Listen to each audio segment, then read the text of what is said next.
Pencurian organ tubuh mayat di Kalimantan Selatan. Pemirsa, seorang kakek ditangkap polisi di Kabupaten Hulu Sungai Tengah, Kalimantan Selatan karena mencuri organ tubuh dari jenazah. Diduga organ tubuh tersebut digunakan untuk ritual ilmu kebal. Pria berusia 65 tahun ini diduga mencuri organ tubuh berupa sepasang kelopak mata dan alis dari jenazah. Buatan kakek ini terungkap saat ia ketahuan keluarga saat memasukkan sesuatu ke kantong celananya. Hai guysku semua, selamat datang di channel ini. Setelah video edisi pertama mengangkat kisah viral di Kalimantan Barat, di edisi kedua ini kita akan menuju ke Kalimantan Selatan guys. Di sini saya akan menceritakan secara rinci jejak kasus viral yang cukup menggemparkan Kalimantan Selatan, yaitu seorang kakek melakukan pencurian organ tubuh, kulit, alis, dan kelopak mata mayat yang baru saja meninggal dunia guys. Serem gak? Bagaimana ini bisa terjadi guys? Sebelum kita lanjut, klik dulu tombol subscribe dan juga lonceng notifikasi channel ini guysku, agar channel ini bisa berkembang ke depannya. Baik guys, tanpa berlama-lama lagi kita langsung saja menuju ke TKP. Di sebuah desa bernama Benawa Tengah, Kecamatan Barabai, Kabupaten Hulu Sungai Tengah, Kalimantan Selatan, tinggallah seorang kakek bernama Sayuti seorang diri, lebih tepatnya di RT 11 RW 6 guys.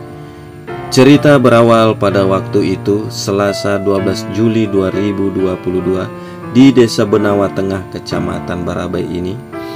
Ada seorang warga yang meninggal dunia bernama Sandaria, jenis kelamin perempuan. Setelah kabar ini diumumkan ke penduduk desa, maka mulailah satu persatu tetangga dan penduduk lainnya di desa itu berdatangan untuk melayat ke rumah duka, termasuk kakek Sayuti ini guys.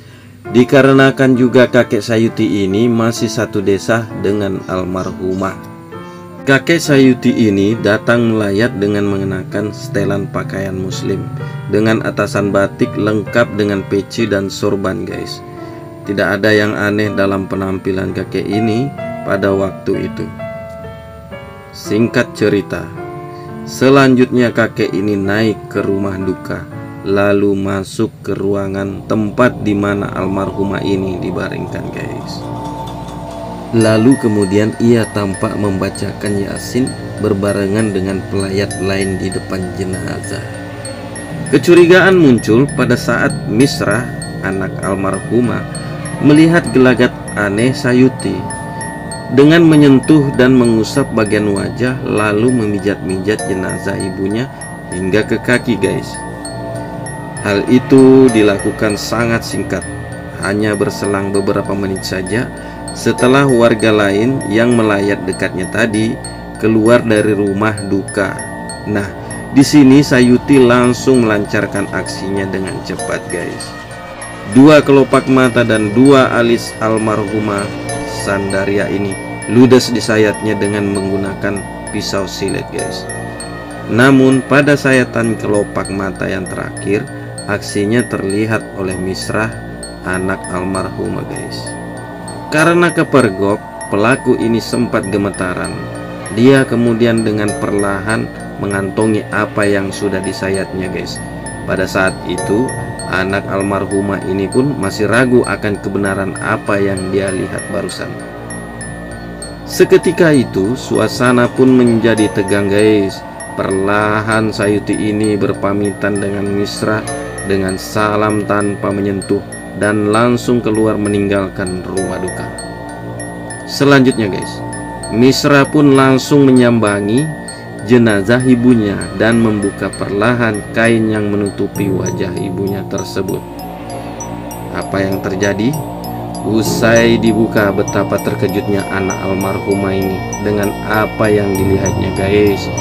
Kedua bola mata ibunya melotot dikarenakan alis dan kelopak matanya telah hilang dengan bekas sayatan benda tajam. Nggak terbayang guys. Nah, demi meyakinkan dengan apa yang ia lihat, ia pun memanggil pihak keluarga lainnya.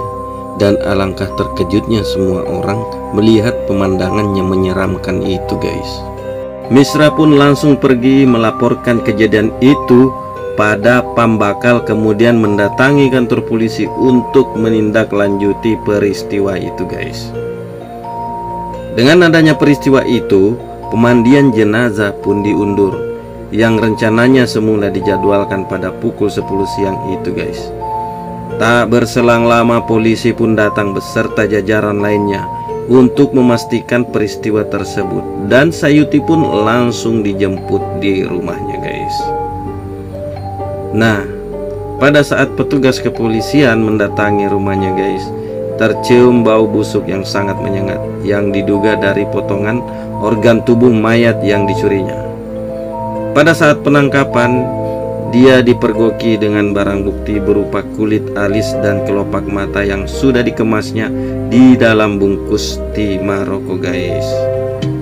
Oleh seorang tukang pemandi jenazah, sempat disangka hilangnya bagian tubuh luar itu jenis penyakit baru, dikarenakan tukang jenazah itu menemukan kondisi yang sama pada jenazah Bari yang juga masih satu desa dan baru meninggal beberapa waktu lalu guys. Selanjutnya, setelah petugas menjemput kakek Sayuti ini di rumahnya, 4 tenaga medis pun dihadirkan untuk menguji kecocokan dari alis dan kelopak mata hasil temuan polisi di rumah Sayuti. Setelah ditemukan kecocokan dan sesuai, lalu dilanjutkanlah kembali pelaksanaan pemandian jenazah tersebut guys. Dari informasi warga yang didapat, Sayuti itu berada dalam kalangan agamis guys, sering melayat, ikut sholat fardu kifayah, amalan-amalan wajib pun dilihat warga tak pernah ia tinggalkan guys.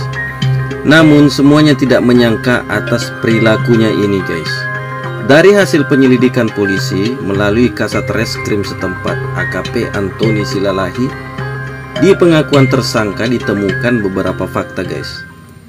Fakta pertama, kakek ini mengaku sudah melakukan perbuatannya itu hampir 2 tahun di 44 orang jenazah dengan barang bukti sebanyak 88 potong irisan organ tubuh jenazah, bagian kelopak dan alis mata yang disimpan rapi dan dibungkus dengan timah rokok bekas guys. Fakta kedua, Sayuti mengaku mencuri kelopak mata dan kulit alis sebagai syarat mendapatkan ilmu kebal. Tak hanya itu, benda-benda tersebut digunakan Sayuti juga untuk pengobatan guys. Fakta ketiga, Sayuti ini dipercaya bisa menyembuhkan beberapa penyakit. Jika ada warga yang berobat, kelopak mata maupun kulit alis jenazah itu akan dibakarnya hingga menjadi abu. Abu itu kemudian diberikan ke pasiennya dan menyuruhnya untuk menyimpan di dalam rumah pasien tersebut agar penyakitnya bisa sembuh guys. Demikian pengakuan kakek Sayuti ini kepada polisi. Atas perbuatannya, kakek ini dijerat dengan pasal 363 KUHP tentang pencurian dengan pemberatan junto pasal 362 KUHP tentang pencurian biasa dengan ancaman hukuman maksimal 7 tahun penjara, ujar AKP Antoni dalam keterangan persnya guys. Kami tidak dendam, semoga pelaku dihukum seadil-adilnya dan mendapatkan hidayah untuk bertobat, tutur Misra anak almarhumah menutup penuturannya kepada wartawan guys.